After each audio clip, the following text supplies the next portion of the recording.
السلام عليكم ورحمة الله وبركاته. الحمد لله الصلاة والسلام على نبينا محمد وعلى أهله وصحبه من تبعهم بإحسان إلى يوم الدين أما بعد. مرحبا بكم. Donc aujourd'hui, alhamdulillah ta'ala, on va prendre un nouveau fasl de ce kitab Fath al-Salam bimuhimmat ahkam al-siyam de notre cher Abdelhamid Ezzorkoli al-Hajjouri, hafizahullah ta'ala. Aujourd'hui, on va entrer dans Bab as-Sawm fi as-Safar wa ghayrihi. Ce qui concerne le Sawm, le Siyam, en voyage, pour le voyageur. Donc le cheikh a commencé par mettre les masail et citer les hadiths par la suite.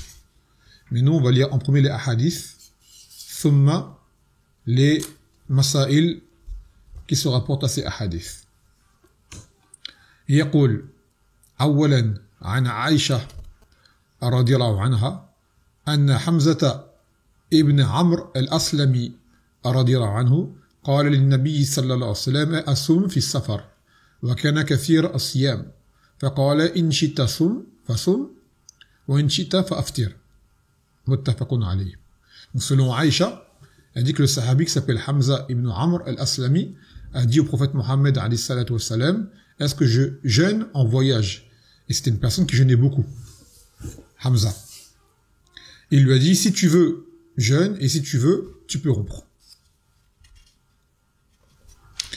ثم الحديث الذي يليه عن أنس بن مالك رضي الله عنه قال كنا نسافر مع النبي صلى الله عليه وسلم فلم يعيب الصائم على المفطر ولا المفطر على الصائم. Il a dit Anas ibn Malik, nous étions en voyage en compagnie du prophète alayhi salatu wassalam et que le jeûneur ne blâmait pas le muftir celui qui a rompu, celui qui ne jeûne pas, tout comme le muftir ne faisait nul reproche au jeûneur pour ce qu'il avait décidé de faire. Non. ثم بعد ذلك يقول وعن أبي الدرداء رضي الله عنه قال خرجنا مع النبي ومع رسول الله صلى الله عليه وسلم في شهر رمضان في حر شديد حتى إن كان أحدنا ليضع يده على رأسه من شدة الحر وما فينا صائم إلا رسول الله صلى الله عليه وسلم وعبد الله ابن رواحة. Donc selon Abu Darda, il a dit que nous sommes sortis avec le Nabi sallallahu alayhi wa sallam au mois de Ramadan dans une chaleur intense. C'était pour une bataille, laquelle on ne sait pas. À tel point que l'un d'entre nous posait sa main sur sa tête pour se protéger de la chaleur. Ou pour... tellement il avait chaud qu'il mettait sa main sur sa tête, en gros. Et personne ne jeûnait autre que le prophète sallallahu alayhi wa sallam et Abdullah ibn Rawaha. Après il dit وعن جابر ابن عبد الله رضي الله عنه قال كان رسول الله عليه الصلاة والسلام في سفر فرأى زحاما ورجلا قد ذلل عليه فقال ما هذا قالوا صائم قال ليس من البر الصوم في السفر ولمسلم عليكم برخصة الله التي رخص لكم. Donc selon Jabir ibn Abdillah, il a dit le messager d'Allah sallallahu alayhi wa sallam était en voyage. Puis il a vu une foule, des gens qui étaient rassemblés. Et un homme qui s'était écroulé. Et il a dit, que lui arrive-t-il? Ils ont dit, il jeûne. Et il a dit, Nabi sallallahu alayhi wa sallam, ce n'est pas de la piété que de jeûner en voyage. Et dans une version chez Muslim, il a dit, prenez les permissions d'Allah qu'il vous a autorisées.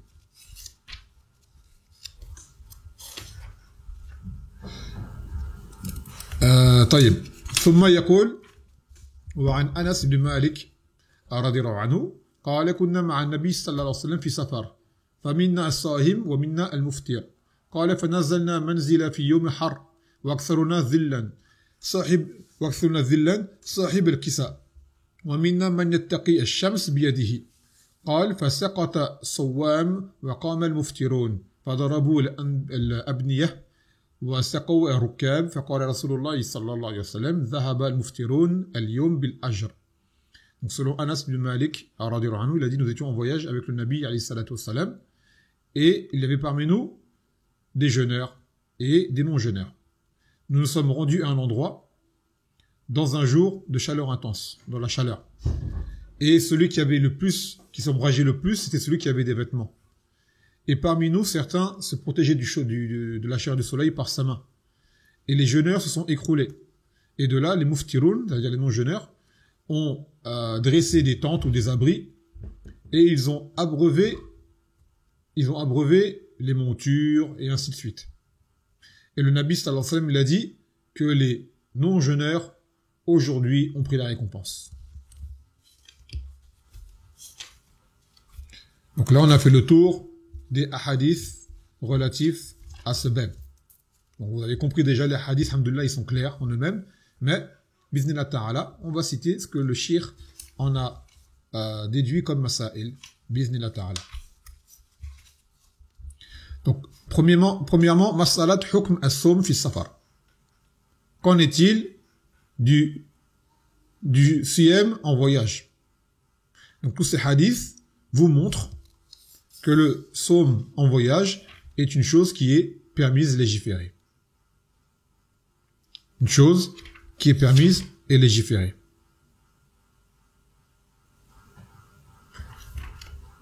Et on a vu que c'est une chose qui revient au choix de la personne, en fonction de sa situation, en fonction de sa force, de son énergie et de sa motivation également. Et des fois, ça devient déconseillé de le faire, et voire même interdit dans certains cas.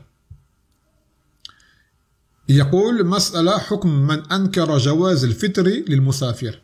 Donc, qu'en est-il de celui qui blâme la permission de rompre le jeûne pour le voyageur? يقول ومن أنكر جواز الفطر للمسافر يستتاب كما قال الشيخ الإسلام ابن تيمية لأن الترخيص في فطر المسافر قد جاء في القرآن والسنة. Donc, celui qui blâme à un voyageur de rompre son jeûne, lui doit faire tawbah. Car Cheikh l'Islam, il l'a dit, comme vous avez entendu Adillah déjà précédemment, que les preuves sur la permission de rompre pendant le voyage, des choses qui sont établies par le Coran ainsi que la Sunna. Après, il citait une parole de Cheikh l'Islam que on n'a pas besoin de citer, alhamdoulilah, car les Adillah qu'on a lu déjà auparavant suffisent pour ne pas avoir rallongé le ders. فيقول مسألة حكم الفطر في السفر. Donc maintenant, c'est le jugement de la rupture du jeûne ou du fait de ne pas jeûner en étant en voyage. فيقول والفطر في السفر ليس بواجب على قول جماهير العلماء. Donc il a dit le fait de rompre en voyage est une chose qui n'est pas obligatoire selon l'avis de la plupart des savants. وخالف في ذلك ابن حزم ومن إليهم من الظاهرية وقد أوجبوا الفطر. Et certains savants, dont Ibn Hazm et Al-Zahiriya, c'est un madhab des gens qui prennent vraiment le texte en l'apparent de façon rigide, trop rigide, et eux, ils ont dit qu'il est obligatoire de rompre en voyage. Mais comme vous avez pu l'entendre dans les hadiths cités, ce qawl, il est dhaif, marjouh. Apparemment, il y a un athar également cité de Abu Huraira qui dit La yasah som al-musafir, que le siyam du musafir n'est pas valable.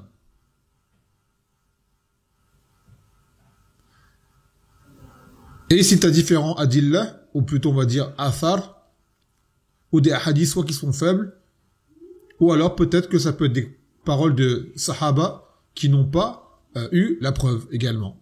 Mais vous voyez là, parmi les adillah authentiques, que c'est une chose qui, alhamdulillah, a été clarifiée. يقول مسألة أيهما الأفضل في السفر الصوم أم الفطر. Donc maintenant, qu'est-ce qui est meilleur quand on en voyage? Est-ce meilleur de jeûner ou alors de ne pas jeûner? يقول اختلف العلماء في الأفضل. Donc les savants ont divergé. Qu'est-ce qui est meilleur? فذهب بعضهم إلى تفضيل الفطر لأنه أخذ برخصة الله تعالى كما في الحديث حمزة ابن عمرو الأسلمي عند مسلم أنه قال يا رسول الله أجد بي قوة على الصيام في السفر فهل علي جناح؟ فقال رسول الله صلى الله عليه وسلم هي رخصة من الله فمن أخذ بها فحسن ومن أحب أن يصوم فلا جناح عليه. Donc, certains des savants ont dit qu'il est meilleur de rompre, car cela est une permission que Allah nous a accordées. Comme dans le hadith de Hamza ibn Amr qu'on a lu au début. Et là, la version dans laquelle il dit au messager d'Allah, avec des ajouts, j'ai de la force pour jeûner en voyage. Est-ce qu'il y a un mal? Est-ce que je jeûne? Et il a dit le Nabi sallallahu alayhi wa sallam, le fait de rompre, c'est une permission d'Allah azza wa jal. Donc celui qui l'apprend, c'est une bonne chose. Et celui qui veut jeûner, alors pas de mal sur lui. Nul grève sur lui. والمسألة تعود إلى التفصيل فمن كان لا يشق عليه الصوم في السفر فصيامه أفضل لأن في صيامه براءة للذمة ومسابقة للخيرات. Donc en réalité, cette question-là revient à un détail. C'est celui pour qui il n'y a pas de difficulté à jeûner en voyage, alors il est meilleur pour lui de jeûner. Car cela déjà, il se déchargera de cette obligation qui lui incombe, et en plus cela amène à se hâter à aller vers le bien. Surtout en plus, vous savez que les gens, quand ils rompent leur jeûne, qu'il faut rattraper, c'est souvent plus dur de rattraper par la suite. Il y a une forme de lourdeur, et puis on repousse, alors que là, tu es dans l'élan, alhamdoulilah, et si jamais tu en as la force, alors on va te dire, pour toi, c'est meilleur de jeûner. Si tu le souhaites. ومن كان يشق عليه الصوم في السفر ففطره أفضل لأن الصوم في السفر قد يجعله يتثاقل العبادة وربما لحقه الضعف إلا أنه قد يجب الفطر في السفر بل في الحضر إذا كان المسلمون في الجهاد للكفار فيحتاجون لقوة أو لاحق الصائم إرهاق ربما أذى إلى ضرره لما يأتي من الأحاديث. Et quant à celui qui éprouve de la difficulté à jeûner en voyage, alors lui, c'est meilleur pour lui de rompre. Car le jeûne en voyage peut causer une lourdeur, c'est-à-dire le rendre, même les actes d'adoration lui sont difficiles à faire. Même les salawats, ce qui s'ensuit, c'est-à-dire les actes obligatoires, à cause du siyam, le deviennent difficiles. Et il devient très faible physiquement. Par contre, il est obligatoire de rompre en voyage, ou voire même en étant résident, là, lorsque par exemple les musulmans sont en djihad contre les kuffars. Car ils ont besoin d'énergie et de force. Donc, en réalité, c'est une chose qui revient à tout à chacun. De voir lui-même sa condition, est-il en mesure de pouvoir jeûner ou pas. Surtout qu'aujourd'hui, c'est vrai qu'il faut admettre que les moyens de transport sont très faciles et confortables. Les voitures, le train, l'avion. D'accord? Alors qu'avant, quand ils voyageaient, c'était à pied ou à monture. Aujourd'hui, tout avec l'air conditionné, t'es assis dans un fauteuil confortable et ce qui s'ensuit. Donc, chacun voit ce qu'il en est. Et les hadiths que l'on a lus, par rapport à ceux qui jeûnent et ceux qui ne jeûnent pas, ceux qui ne jeûnent, qui ont été blâmés, c'est parce qu'ils jeûnaient, justement, en étant en situation difficile. Comme cet homme qui s'est écroulé. À ce moment-là, quand tu es dans ce cas-là, tu n'as pas à jeûner. Car là, tu te surcharges d'une chose que Allah Azza wa Jal t'a permis de pouvoir, justement, t'alléger. Faut pas que le siyam devienne pour toi une chose, on va dire, nuisible dans une situation de permission de rompre. À ne pas prendre ces hadiths-là pour celui qui est résident. Là, on parle de ceux qui sont en voyage. Que Allah Azza wa Jal a permis aux voyageurs de rompre s'ils le souhaitent. Même si le voyage est confortable. Il dit, moi, je veux pas jeûner. Quelqu'un pourrait dire, mais attends, Akhi, t'es en avion, t'as tout ce qu'il faut, ça dure pas longtemps. Il dit, je n'ai pas envie de jeûner. Il n'y a pas à le blâmer. On n'a pas à le blâmer. ثم يقول مسألة ما حكم الفطر في السفر المعصية. Donc maintenant, c'est qu'en est-il du fait de rompre dans un voyage de désobéissance. Et là, c'est valable pour le fait de rompre dans le jeûne et également pour raccourcir les salawats et les rassembler. C'est la même question. Ça veut dire ce que Allah Azza wa Jal nous a permis de faire, d'accord, lors d'un voyage. Est-ce qu'il est permis de le faire dans un voyage de marsiya, quelqu'un qui voyage pour aller faire du mal, ou qui va faire un voyage qui lui est interdit? A-t-il le droit de prendre ce que Allah lui a permis? يقول اختلف العلماء في حكم السفر الذي يفطر فيه. Donc il a dit les savants ont divergé à cette question-là. Quel est le voyage durant lequel il est permis de rompre le jeûne? فالجمهور على عدم جواز الفطر في السفر المعصية وإنما يكون في سفر الطاعة. Donc il a dit la plupart des savants voient qu'il n'est pas permis de rompre le jeûne pour celui qui voyage d'un voyage de désobéissance. Cela n'est permis que pour le voyage d'obéissance, c'est-à-dire dans ce qui est halal ou ce qui est obligatoire ou ce qui est recommandé. وذهب بعض المحققين ومنهم ابن حزم وعلى هذا شيخنا مقبل رحمه الله تعالى وشيخنا يحيى حفظه الله تعالى وغيرهم من أهل العلم إلى أن من سافر جاز له الفطر في السفر سواء كان في سفر طاعة أو معصية إلا أن صاحب السفر المعصية آثم في سفره. Et d'autres, parmi les savants, qui font le tahqiqat dans les masail, parmi eux, il y a Ibn Hazm, il y avait Shah Muqbil, il y a également Shah Yahya, et autres parmi les gens de science, ils disent qu'en fait, il est permis, dans tout voyage, de prendre les permissions d'Allah Azza wa Jal, comme rompre, comme raccourcir les salawats, comme joindre entre les salawats, ou comme essuyer sur les chaussures ou les chaussettes pendant 3 jours, ce qui s'ensuit. Car en fait, tout voyage, à la base, les adillah ne précise pas, et que ce soit un bon ou un mauvais voyage. Ça s'appelle voyage, c'est tout. À partir du moment où tu es en voyage, tu as le droit de prendre ces permissions-là. Par contre, tu as le péché du voyage que tu auras entrepris pour une chose mauvaise. Ça, c'est à la jamb. C'est une deuxième chose. D'accord? Tu as le péché du voyage que tu as entrepris, mais durant ce voyage-là, les ahkam al-fiqhiyya ou al-amaliyya tajri alayk.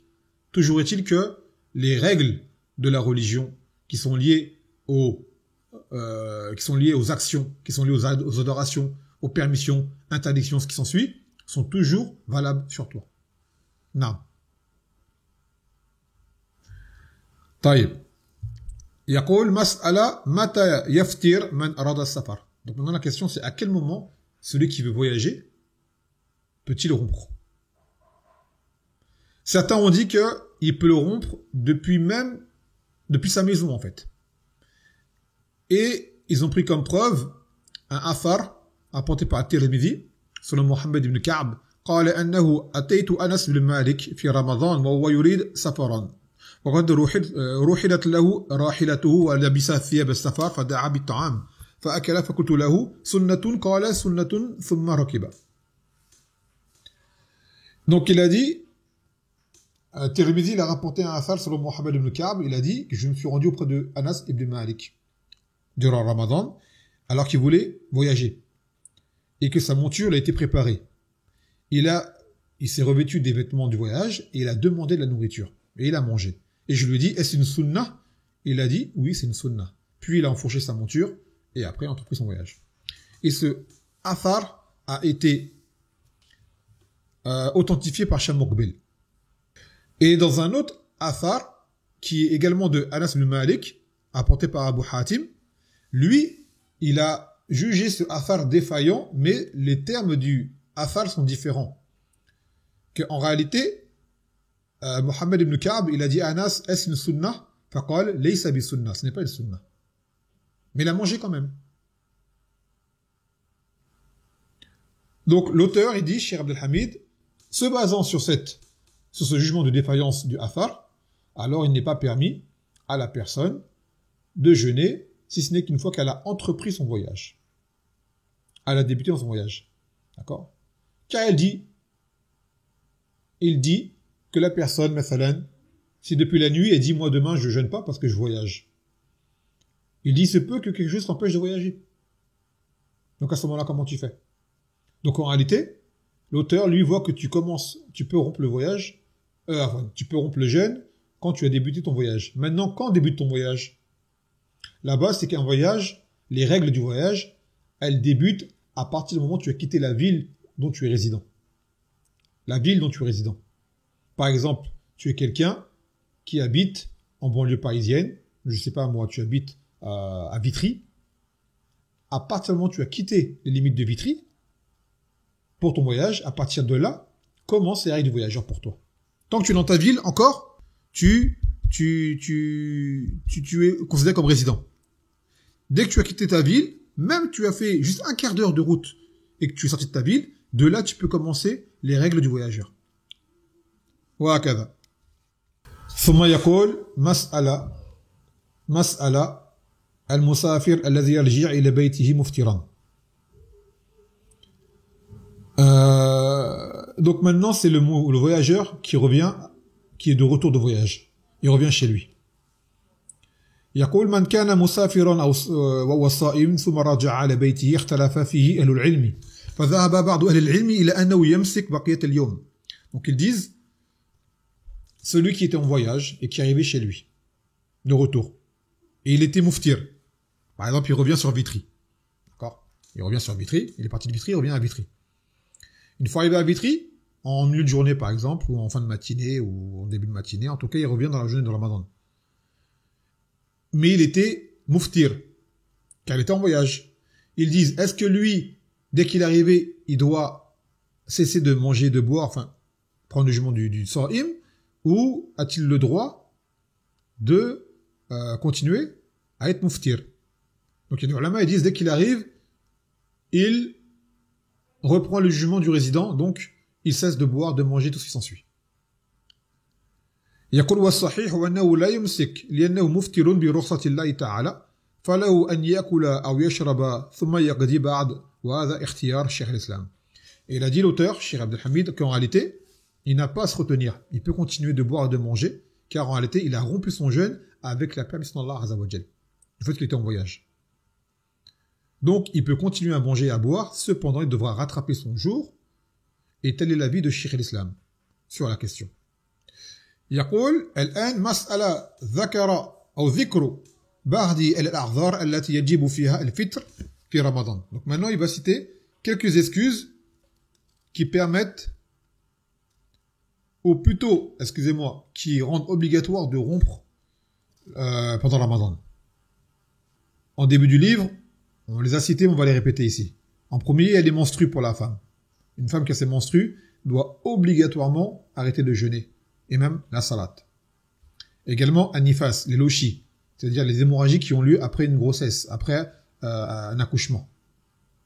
Ou des fois, ce sang peut apparaître avant l'accouchement, peu de temps avant. Ça dépend des femmes. Ce sang-là est une impureté, et la femme qui a cela, si dans le cas où elle jeûnait, parce qu'à la base, la femme enceinte, il lui permis de ne pas jeûner, mais ils nous ont dit qu'elle a accouché par la suite. Une fois qu'elle a accouché, elle n'est plus enceinte. Donc elle serait censée pouvoir jeûner. Mais à ce moment-là, il y a ce qu'on appelle le nifas, les lochis. Donc ce sang-là, l'empêche de jeûner également. C'est obligatoire pour elle de rompre. Et il y a khoshyat el-halak. Également la crainte que ce jeûne ne cause une nuisance physique conséquente et concrète. D'accord? Quelqu'un qui jeûne, si jamais il jeûne, il aura des problèmes de santé. Il peut mourir, ou il peut tomber gravement malade, ou ce qui s'ensuit. يقول أو الضعف للمجاهد في سبيل الله. Ou également pour ne pas causer de faiblesse aux combattants dans le djihad. Lui également ne doit pas jeûner pour qu'il fasse ce pourquoi il est parti. Non. Donc ces raisons-là ont été estimées comme étant obligatoires pour faire rompre à la personne. يقول مسألة ذكر بعض الأعذار التي يباح فيها الفطر في رمضان. Donc il a dit maintenant certaines excuses qui permettent de rompre pendant Ramadan. Alors, يقول أول الحمل في النساء.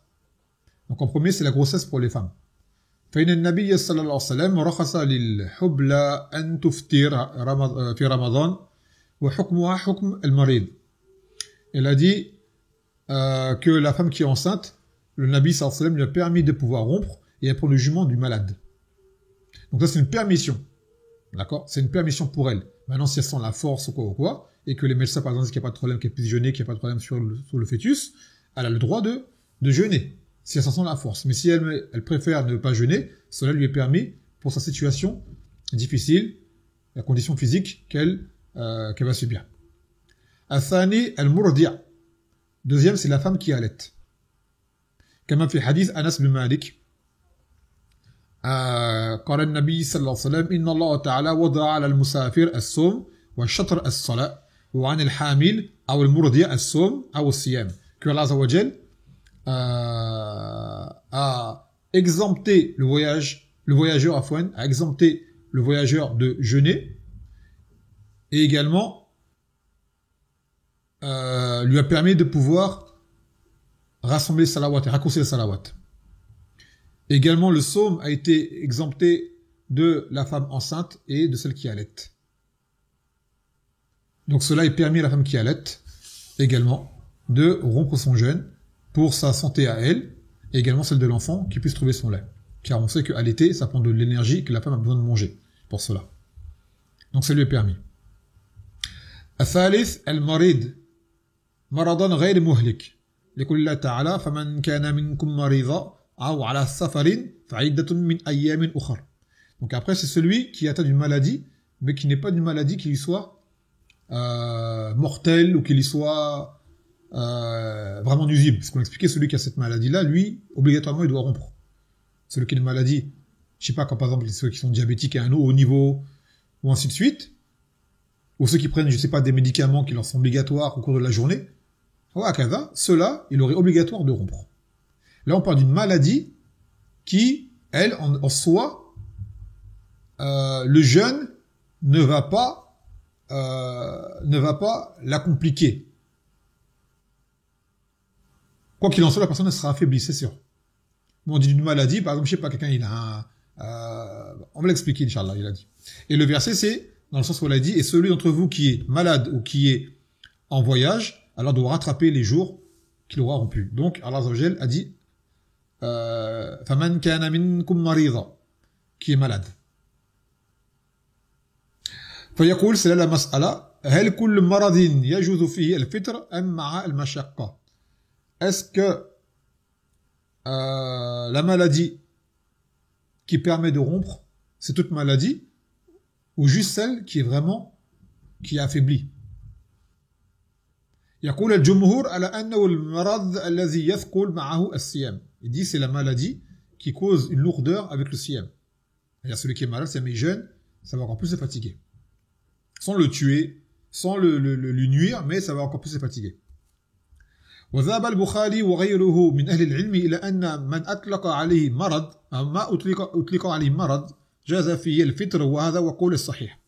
Et il dit l'auteur que l'imam Bukhari et autres sont parmi les gens de science dit que toute chose qu'on appelle maladie, en fait on dit marad en arabe, et en réalité marad en arabe c'est plus large que le maladie en français. Par exemple, dedans rentre la femme enceinte. En français, une femme enceinte, on dit pas qu'elle est malade. Mais en arabe, si elle rentre quelqu'un qui est blessé, qui s'est coupé, et d'ailleurs, elle était dit que le Bukhari s'était blessé au doigt seulement, et qu'il a rompu pendant la Ramadan, exprès pour enseigner aux gens que toute forme de, on va dire, nuisance corporelle, aussi légère soit-elle, est une chose qui te permet de pouvoir rompre ton jeûne. Donc quelqu'un qui a une migraine, quelqu'un qui a un petit rhume, quelqu'un qui a quelque chose de léger, qui s'est coupé ou quoi, selon l'auteur, il peut rompre son jeûne. D'accord? Selon l'avis de l'auteur, il peut rompre son jeûne. Toute chose qui amène une blessure, une maladie, ou un mal, ou un akava. Même t'as le bras cassé.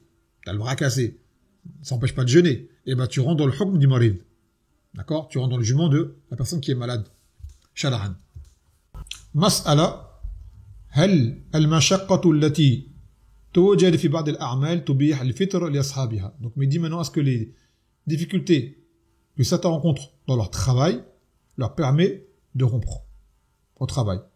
يقول وأما الفطر بسبب المشقة في الأعمال وغيرها فلا يجوز وليس هو من الأعذار المبيحة للفطر.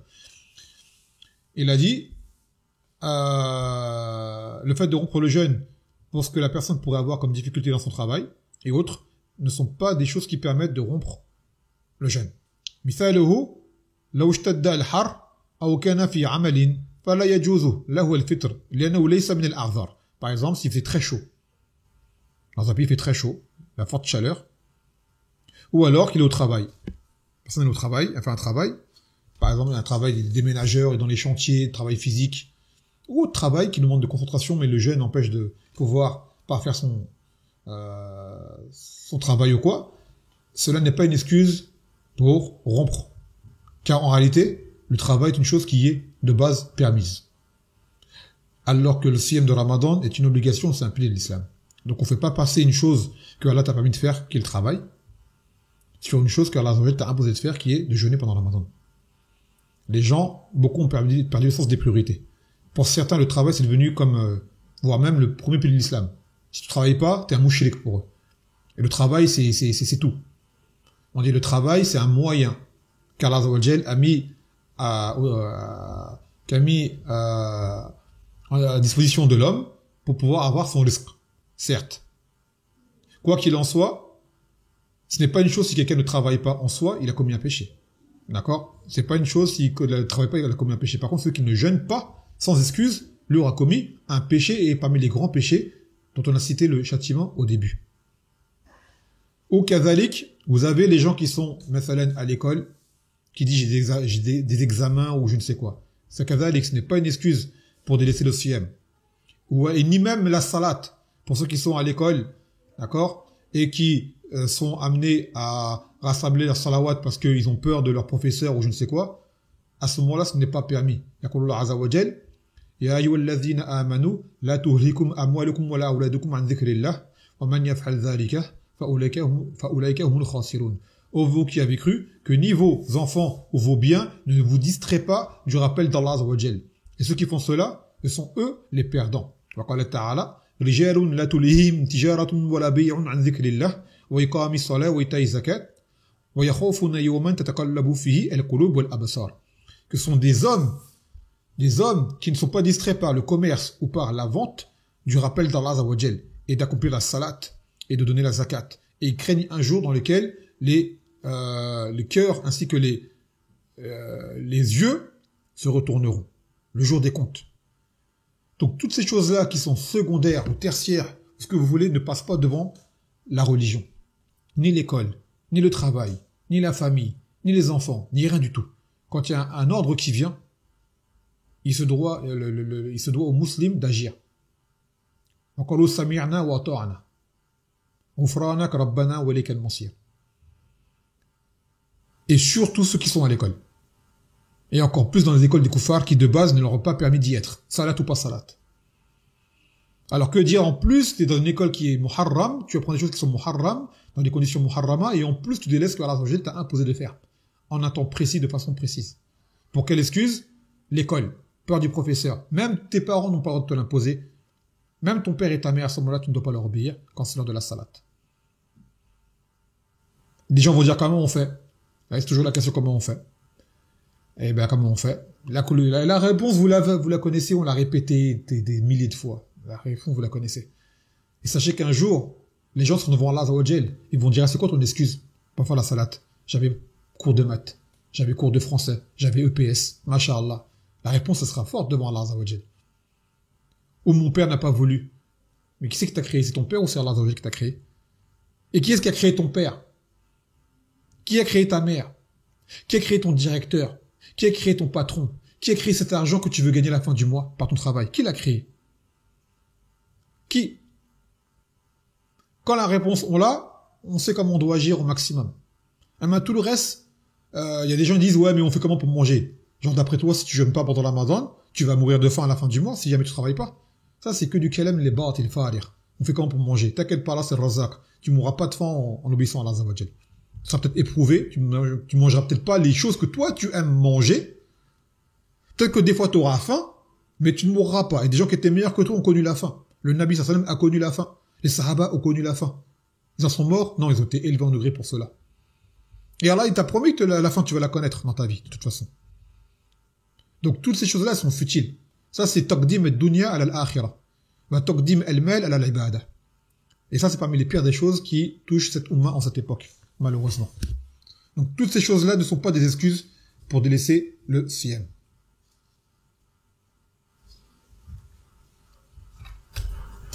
Et juste, on va finir avec un kalam.